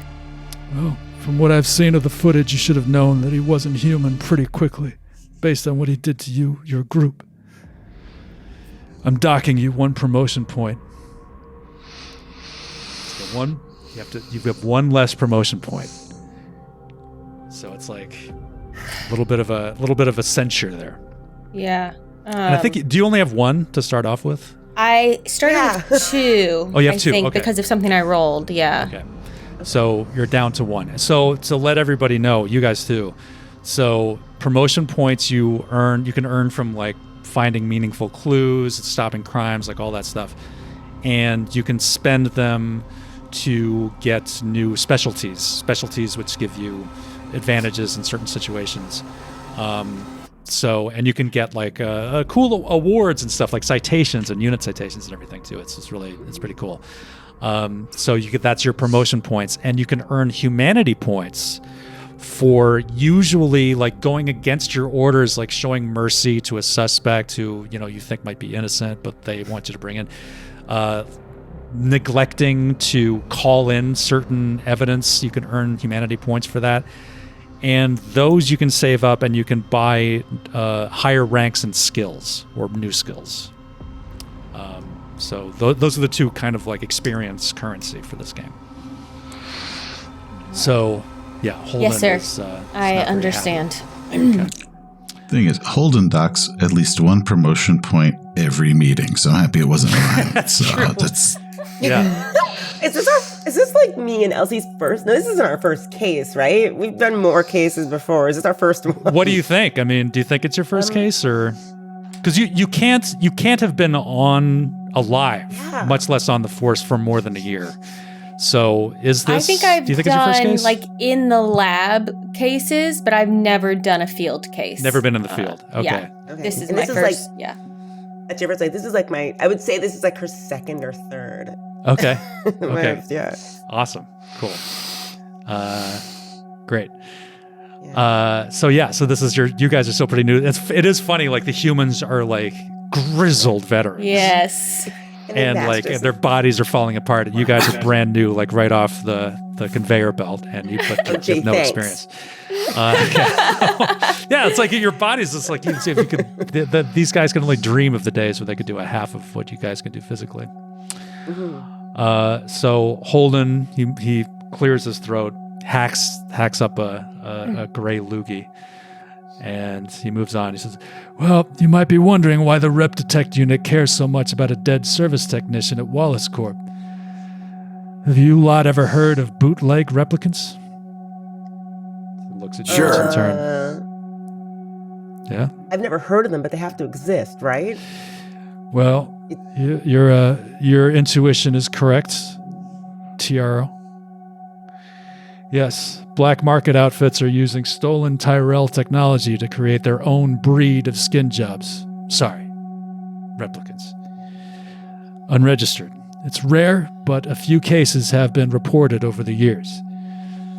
Now, there are some unsavory clients who prefer using black market bootlegs rather than the Wallace Nexus 9s. Tailor-made, unregistered. Needless to say, Wallace is not happy about this. They're very protective about their monopoly, and they don't like spies. Now they're breathing down our necks to sort this out. Now, if Mr. Vale was a bootleg, he's hardly the only one. Replicants come in batches. Wallace wants them found and caught or eliminated along with whoever produced them fast. Do you have any questions? So we need to figure out who's creating these black market replicants. We have to figure out who. Is that what you're asking us? That is your job, yes. That would be your If job. they're made out of stolen parts, does that mean we will find no serial numbers on its bones and blood, or maybe conflicting serial numbers on its bones and blood? It depends on the genetic file information that was made during construction. It may have included a serial number, or it may not have. Depends on how careful they were covering their tracks. Okay. How big a batch is? It depends. Probably a handful. In a bootleg operation like this, the facilities aren't usually large enough to do anything more than a 3, 4, 5. Would they all look the same or different? No, it depends. Again, it depends on the templates they're working off of. Oh my god, that's really scary. Were we created using a template, or are we original designs here? I'm just wondering, can we run into like a black market version of ourselves out there? Yeah, I hope that doesn't disturb you too much. I mean, there's a lot of models running around out there. I don't know what the odds are. You're brand new off the assembly line, so you're you two are among the first of your line. So I think the odds will go up the longer you live, but right now, probably not. Okay. Have you ever seen another version of the same replicant? Of course. Catalogs. Sure. That's really disturbing, because if you think about it, if these are black market replicants, I mean, who knows what they've been kitted out to be able to do? It's true. That's right. It's true. Tough as hell. Okay.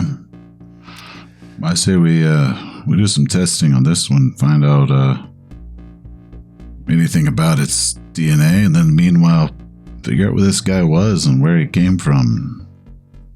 Where's the rest of the evidence that was on him when they brought him in? The rest of the evidence on him.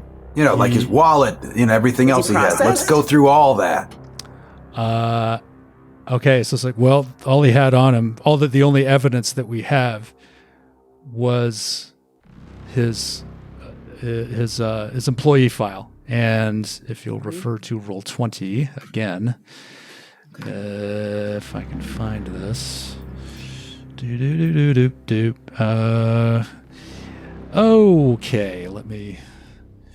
There we go. All right, refer to roll 20 here. And here we go. And let me blow this up for you. There you go. Cool. Okay. So he like shoots this over to your KIAs, your knowledge integration assistants, your like sort of personal computers that you have. He shoots this all over to you. So what stands out to you looking at his personnel file? Diagnosed with muscular dystrophy. Yeah, Does it the could note get us say? Very world. strong. Hang on, where is you it? found him to be very strong. But what does his employee file say? It says unfit for off-world duty. Yeah. It's Maybe diagnosed with multiple. muscular dystrophy. Yeah. Multiple applications. He kept trying to get off world. Yep. And yeah, so it says that he tried to get off world, but he was ruled ineligible. A lot of people tried to do it.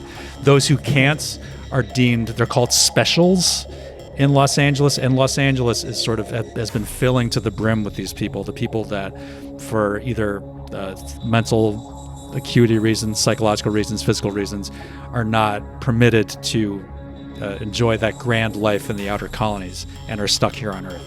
And it looks like he's one of them. He's tried many times, it looks like, to go off-world, and they've not let him. And yeah, it looks like he had been diagnosed with muscular dystrophy. Physical state level D. What? Yeah, level D. So these levels, the physical state and mental state, those are equivalent to your skill levels. So level D is like the lowest possible. His physical state is as low as it gets. Probably because of his like muscular dystrophy. That would contribute to it. It's not my experience. All right, sir. These files are in direct. I can't think of the word that I want. This is in Conflict. direct contradiction to the experience that we had dealing with this man. We almost couldn't take him out. And yeah, here he's level D physical state, diagnosed with muscular dystrophy. My sedative should have worked. Maybe he was faking it. How do you... I mean, if you're a replicant.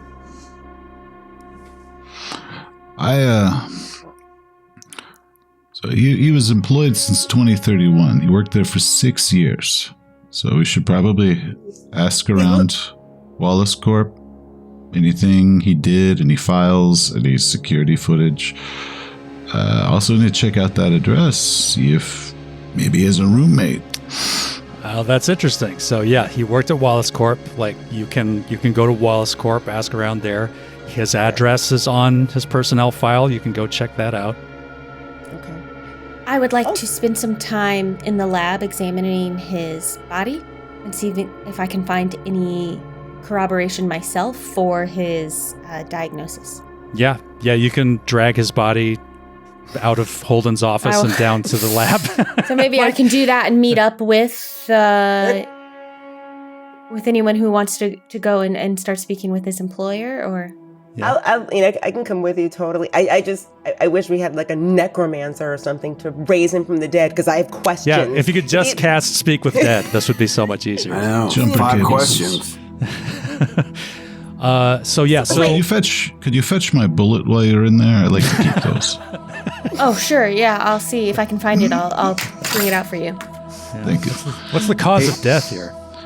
By the way, for 1 second, Skid, I believe because I played in your Blade Runner adventure a year ago, when I look at the handouts for players, I'm seeing everything from our old adventure, and I don't see the new stuff. No, that's because I used the old adventure as a template to load all this stuff because it already had the map of LA in it and everything. So that stuff is useless. So where do I see? But I can't see what everyone else is looking at right now. If you just look at the map, it should be. Okay, it's zoomed in. Okay, Yeah, if you zoom out, you should be able to see the guy. Got it. Yeah. Okay. Thanks. Sorry, guys. No problem. That's all right. I was zoomed out so much that I couldn't. One thing I will say that we know, if he's been employed by Wallace for 6 years, then he's not a Nexus 9. So what is he? Well, that's the question. That's what we're going to find out. Okay. Because a Nexus 6, they only have 4-year lifespans. Yeah. Maybe he's a Nexus 8. I mean, that's one thing that you can try to figure out. But yeah, and Holden breaks in, like when you're asking about this, he says, like, bootleg replicants are not like the obedient Nexus 9 lapdogs, he says, gesturing to Taro and Elsie. And he says, Should I shoot him now? I'm just kidding. Yeah, it's like, so I brought in McCoy here to advise on the case. We took down the last of the N6s together back in the day. And McCoy gives a grin again, and he exhales a blue cloud of smoke. And then he starts. He says, "These bootleg skin jobs are attack dogs without a leash, capable of anything. This is old school." And then Holden continues, "As usual, you can play this any way you like. You can split up to cover more ground if you need to. I don't care, as long as I get results. McCoy will work the case from his end, and you have the resources of the Rep Detect unit at your disposal. Mr. Vale's body, I would ask that you take it down to be processed at the crime lab. I'll do that.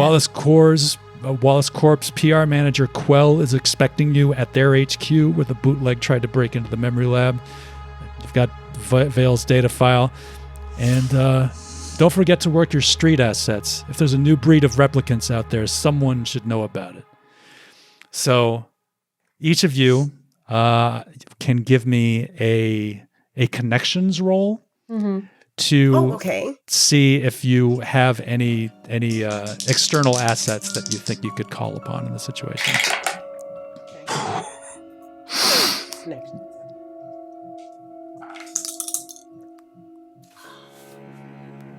This was Baz's strength. He has 3 successes. Yeah. Okay. Awesome.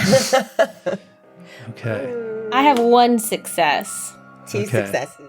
Okay. That's awesome. So between your group, as you're I've got discussing one. this, I've got the one. people. Okay, great. There are 4 people that come to it. This is awesome. This is the best you could possibly have done at this.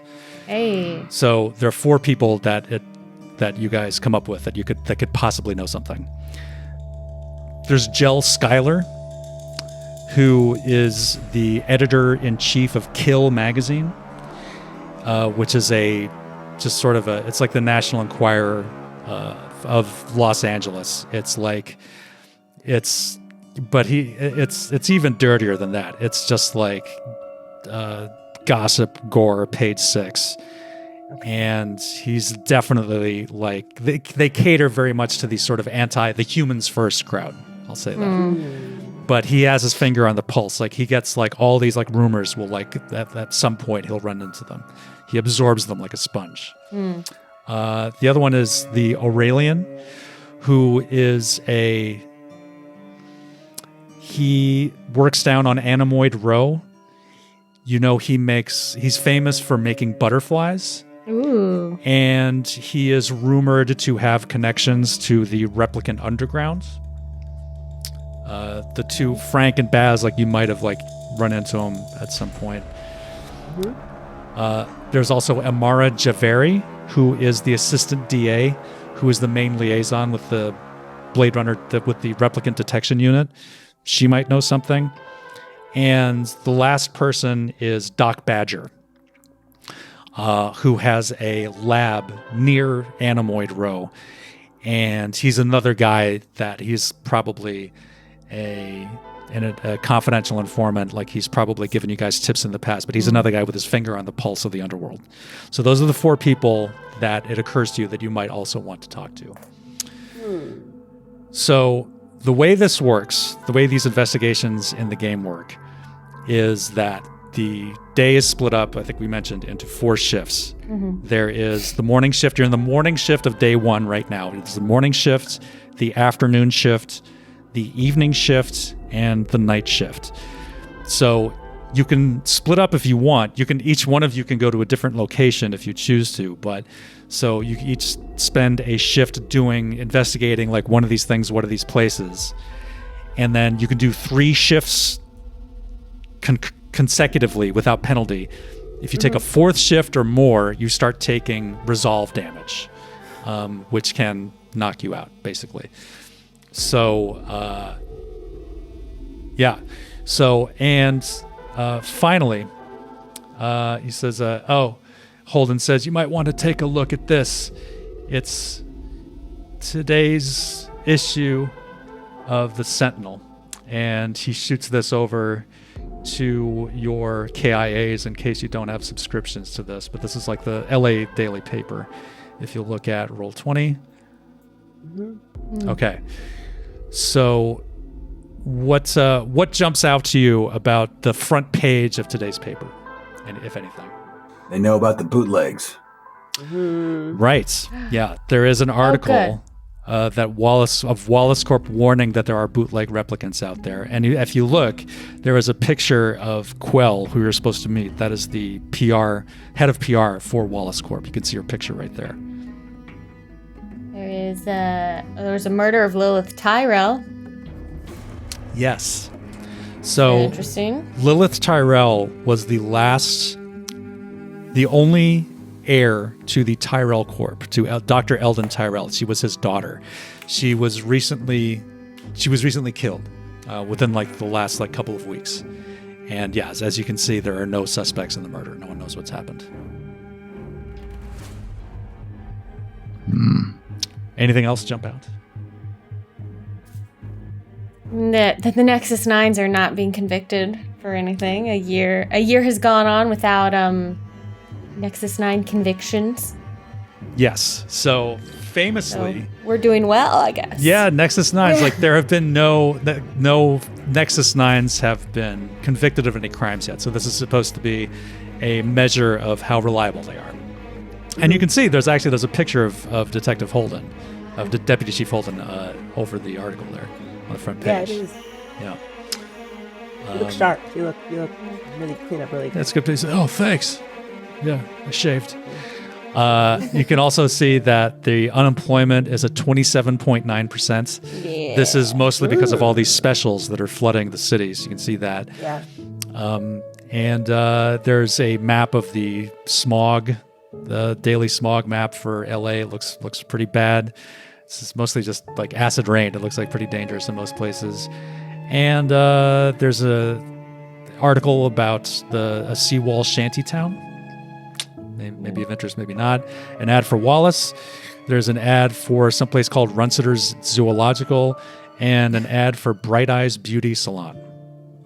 Yeah, what is that? I mean, give me a connections roll. okay, this is good for me. This is my last one.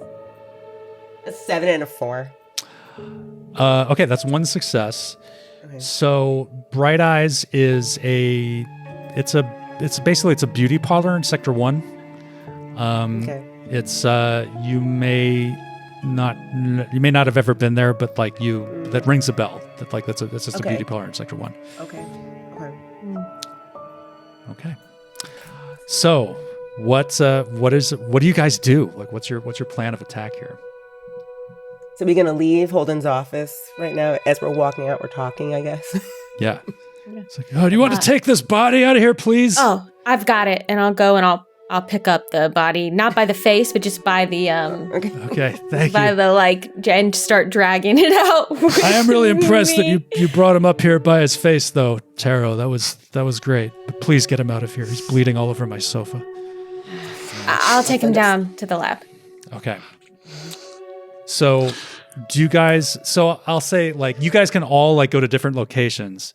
The advantage of that is that you're able, obviously, to cover more ground in less time. The advantage of teaming up, either going, like, more than one of you at one location, is that you will, obviously, if the fight breaks out, you'll have backup there. You'll also have, like, more than one opportunity to kind of, like, make rolls, like, if you're investigating something. Yeah. But why don't we do 2 and 2? Teams of 2. Okay.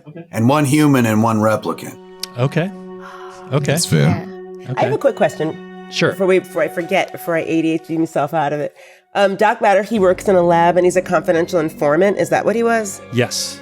Yeah, and you may recognize him, the character from Blade Runner 2049, as the guy that Kay takes his little wooden horse to have it analyzed. The actor was the guy from Captain Phillips. Okay. Yeah. I am the captain now, that guy. Yeah. So he's a character not only in the movie, but in this game. Oh, cool. I say that we check out the apartment in Wallace Court first, and then start going through connections. Okay. But I don't want to leave the apartment alone too long, because if there's something there, they might leave. And Wallace Corp can probably give us some good leads, but then hit our connections through. Okay. Yeah, so maybe all 4 of us should go to that apartment in case there's some violent activity that erupts. Okay. And then we can check with our more docile informants and connections after that. Okay. So I think Elsie is going to process the body first, though. I do think that's it what would be she's important, at least for me, to get information, as much information as I can about the actual physical state of Mr. Vale so we have some ammunition Decomposition. possibly to use when we're questioning and getting information from his employer and anyone who might know him. But I can meet up with everyone as soon as I'm done, or if Frank, you feel like you want to stick around and get some medical aid while I'm doing my examinations, and then we can meet up and go to the apartment. That's probably not a bad idea. He coughs up a little blood. Hands are hanky. Okay, so you're talking now. Frank and Elsie will do the crime lab, and then Baz and Taro will go to the apartment. Yeah. Go on, Daryl. Cover some ground. Fast careful. as we Okay. can. So that sounds great. This is the afternoon now. This is going to be the afternoon shift of day 1. So Elsie and Frank, you're on site. You don't have to worry about traveling there since it's in the same building. Baz and Taro, how are you going to get to this guy's apartment? Good question. How far is it from the station? So it is... Sector 5? Yeah, Sector 5. So it's in the same sector that you're in now. But it's still going to take some travel time to get there. So, how are you going to travel to we this have location? skimmers, right? Is that what they're called? Spinners? Spinners, yes. Spinners, Yeah. Are they motorbikes? Or? Yeah, that's right. Now, Baz has the ability, I don't know if this would work, Gutter Rat. I can move to new locations in LA on foot, so I walk in LA without rolling connections. Yes, that's right. So, The ability to what? So ordinarily, if you don't have other transportation, you have to make a connections roll to travel to another location. If you fail, it takes you a shift to get there. Oof. If you succeed, you can get there in the same shift. However, if you do have a spinner car, say, you can just go without needing a roll. Tara, you a good driver? I'm actually, I'm a base driver. I'm what you call a D6 driver. Me too. Okay. But you do have cars. I do have a card, yeah. I do have Yeah. I have a spinner card, yeah. But Baz is a bad driver, and also with his old employment, he didn't want to be driving around a police spinner, so he just walks everywhere. So Okay. We're gonna walk? yeah, Sector, okay. you want to meet the streets? This is how you meet the streets. You'd rather walk than have me drive? Yeah. Okay. All right. I mean, yeah, functionally it's the same. So, Taro, are you going to fly there and watch Baz walking down below?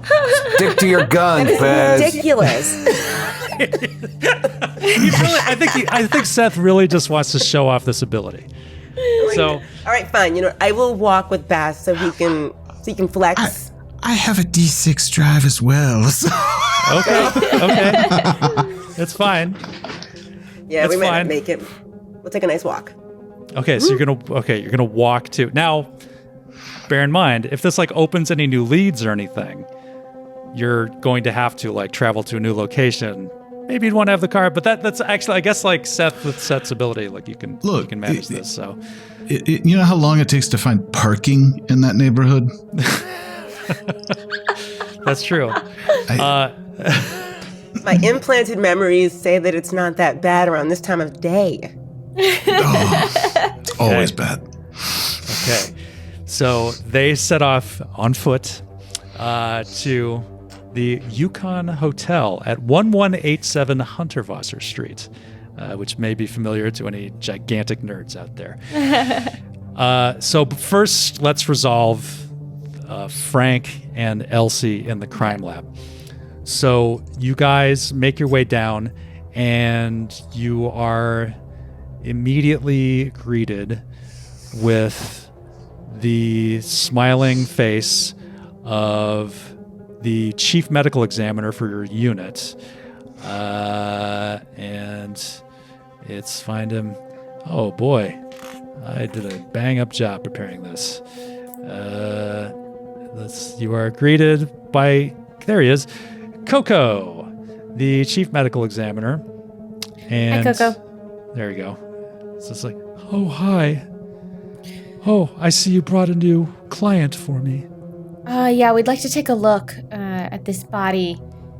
We need to determine whether or not some previously reported medical ailments were actually present. Sure. Why don't you give me a hand? Yeah, I'd love to. We also need to get some medical aid for Frank here. Yeah, you need to examine this body. Okay. I've been able Stop to things from leaking out of it. staunch some of his internal bleeding, but I think he's going to need a more serious look from the medical facilities here. Okay. Let me get a med tech down here. Great. So a med tech comes down and she's working on you as you guys are walking through this. So yeah. I'm going to make Frank my best friend. Yeah. Oh, sure. I'm working on it, Frank. For sure. We'll see about that. So given that Elsie, that you are an analyst, Coco immediately, he already respects your abilities. You've worked with him before. And so he volunteers to give you the opportunity to do autopsy of the body. Thanks. Okay. So with the equipment here, you get to roll medical aid with an advantage because Coco is helping you. Cool. So remind me. So normally, so my medical aid is a D10, and then my intelligence is a D12. Yep. So then, do I roll 2 D10s if it's medical aid with advantage, or is it the higher or the lower die? You roll 2 of your lowest die. Great. So yes, you roll the D12 and 2 D10s for your check. All right, and I want to know. I'm trying to figure out, like, does he have muscular dystrophy? Like, are there signs of actual, like, D-level physical whatever, or signs of something that has, like, temporarily made him overcome those things when he attacked us? What's his deal? Okay. Okay, that is a 6 and an 8, so that's 2 successes. Okay, 2 successes. Do you want to push it? You want to push your failed die? There's really no cost at this point because you didn't roll any myself, ones, so well, yeah. If you roll a 1 on this die, then you would take resolve damage. But otherwise, I do have bad dice luck, but let's go for it. Okay, I'm going to re-roll. I really want to prove myself, and I want to impress Frank. Okay. Oh no. Oh no. I knew. I had a sinking feeling in my stomach. Don't push it because you're going to roll the 1, because Skid just talked about what happens when you roll a 1. And then I said, I have bad dice luck. And then I did it, and I have rolled a 1. So wow. I'm never pushing anything again. Okay, so you take 1 point of resolve damage, 1 point of stress bad. damage. I'll only start with 3. I mean 4. Yeah, because so now I'm replicants at get 3. less anyway. So yeah, so you are like, oh, you're not really, well, you don't have the psychological tools to deal with stress in the same way that people who've been alive. I really want to impress Frank. I can't figure it out. Oh no, Frank will never be my best friend. Okay, Frank, what do you think of this? Like, you could see her freaking out, but like, it seems like with your old cop's intuition that she does seem to really want to impress you. Frank. Say again? Oh, Frank, it seems like she's really trying to impress you. I mean, look, she's barking up the wrong tree. I'm going to be out of here in a month. What's the point? Yeah, what is the point? What's the point of any of this? Okay. So I will tell you what you are able to find over the course of your shift. The body has no signs whatsoever of muscular dystrophy. In fact, quite the opposite. This Ellis Vale here, he is wiry and muscular. No signs at all. The other thing that you notice with your second success is that there are small traces of blood under the fingernails. And it's too coagulated to come from the recent fight in the interrogation room. Interesting. So it seems like he got into some other kind of fight and maybe scratched. It seems like defensive, maybe.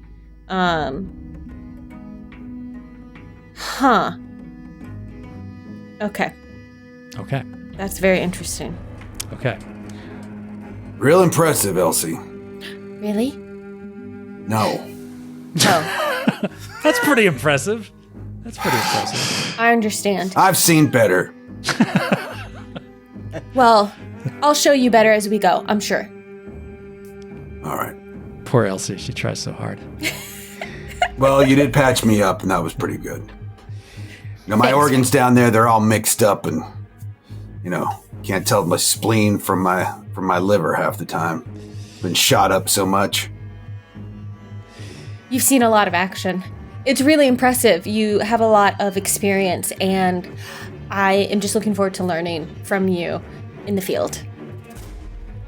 Okay. So let's move over to the other team. One real quick. Am I healed at all though from the tech? What do I remove? No. There's nothing you can really do. Like, until you have downtime. Actually, you know what? Since you didn't really weren't able to contribute, you could treat that as downtime, and you can get two points. Okay, back that's what I was because hoping. Great. Yeah. We were able I'm to sorry. do. Okay, You cool. should have totally done Good. that. Yeah. so you She's get 2 points digging back. blood out of the nails, and he's hitting the Keurig. Okay, so the other two of you. Let me see here. If you look at Roll20, I'll move you onto a new page. Yes. and at the lower half there, you can see. This is the Yukon Hotel. Cool. Actually, don't look at that yet. Okay. So this is a dingy hotel in Sector 5. It's not far at all from the LAPD police headquarters. Okay. And it is famously the hotel where Leon Kowalski was staying before he was found out by Holden, actually. So you walk in and you are greeted at the front desk by a man. Let's see. Let's move in there. And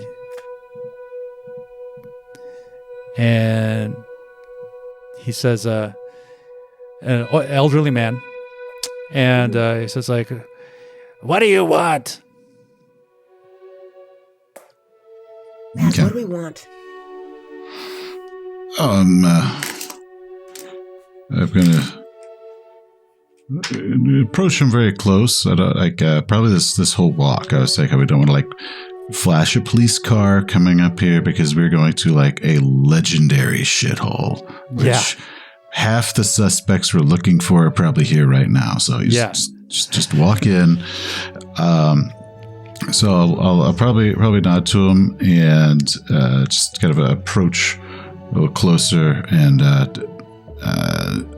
tell him that we're just looking for the room for Ellis Vale.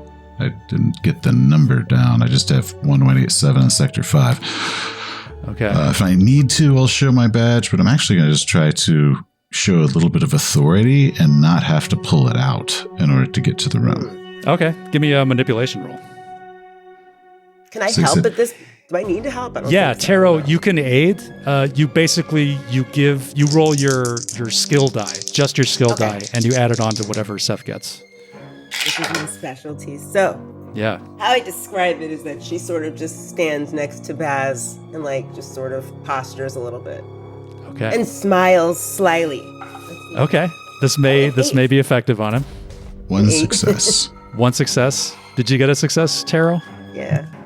Yeah. You did? You got a success? An eight. Okay. Yeah. All right. So that's 2 successes. So he says, what was that name again? Ellis Vale. Ellis Vale. Okay. He looks at you and Taro, and he's just with Seth, with Baz oozing street knowledge and Taro's subliminal exercise. He says, okay. And he grabs a key off the back wall and he takes you up to the 3rd floor. Now, if you will look at roll 20 here, so you can see a shot of, this is a picture of what you find in this room. So yeah, you can look at this, and this is the other fun part about this game. I did this with Jason in the last game. So you basically I will show you these handouts. They're pictures of the crime scene, and you, the players, have to look at this thing and try to find clues in the picture. It's so cool. fun. So what jumps out at you about There's a door? body on the floor. That's probably That's jumping. Yep, that's probably the biggest thing that you see. Yes, man. So there's a body on the floor. There's something on the nightstand. No one's in the bed. Nothing's in the closet. No one's on the toilet.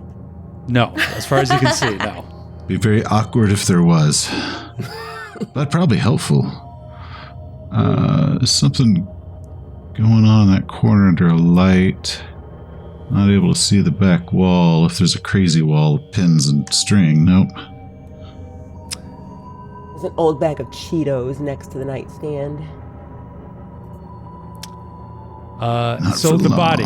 So you guys spotted the you probably right. So yeah, you see there's something on the nightstand. You see the body. Which one of these things would you like to check out first? Probably the body first. Probably the body. Yeah. That makes sense. And then there's a jacket on a stand. So yeah, but the body first. That's definitely maybe the Cheetos, but definitely the body at the top two. If there's spicy Cheetos, yeah. Baz. Cheetos after for celebrating. No, I mean, I know I'm not there right now, but maybe over comms, like spicy Cheetos, that could have been cause of death. Yeah, that's true. For all you know. He's right. And yeah, you guys, you have your KIAs, so you can like keep in constant contact with each other. That is true. So I am going to need a medical aid roll to investigate this body. Ugh. Wouldn't it be great if Elsie was here? Why did you let us split the party? All right, medical aid. It's gonna be two. both of us, or do we need to help the other? One can help the other if You're you doing want. it? Yeah, you do it. Who's better at this? Is anyone good at this? Oh. What is your intelligence? My intelligence is a D10, and then my medical aid is a D6. Okay. So is mine, so we're equally as untrained for what we're about to do, but we can still try, right? Okay. So one of you can loan I'll let their her take D6 this to one, the and I'll others. aid it. Okay. I want my D6 to help Baz. Actually, you know what? I will say this. You know what? I will let whoever's assisting. I will let them push their assist die if they don't get it. So. Ooh. So I'm rolling, and she's assisting. Sure, or I'm vice assisting. versa. You're The only advantage I will say, if Taro makes the main roll, she would be able to push twice, whereas Baz you can only push once as a human. I'll let the new girl take it. Okay. Okay. All right, you let me take it because you wouldn't let me drive. I'm not going to forget that. That's right. You don't learn the street unless you get on the street.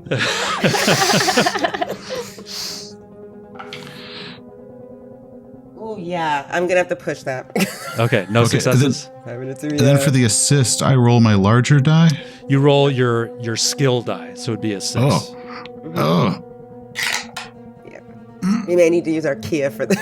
Yeah. no. No? Can we push it? Let me see what we got. Okay. Now just try harder. You can push 2, Seth. You can push once. I pushed and it... Yeah. And nothing. Okay, you can push one more time, Taro. Okay, let me try We're both this. stressed out right now. Just stressed out. Oh, okay. Oh, yes! Something just clicked. Something Okay. clicked. Yeah. You got one success.